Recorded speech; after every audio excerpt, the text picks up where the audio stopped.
Så har vi rundet Lindesnes. Jeg vendte snuden her, bummet for 3 minutter siden.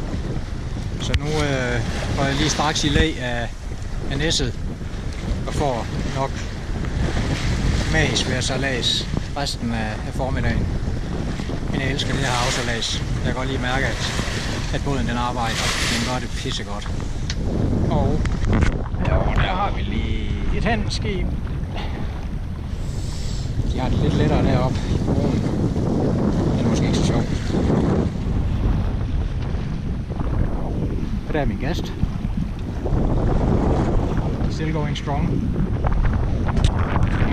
Og klokken er 9:25. Jeg har rundet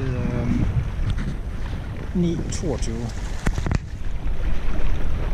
Jeg tror, jeg skal have lavet mig diplom for min første Lindesnes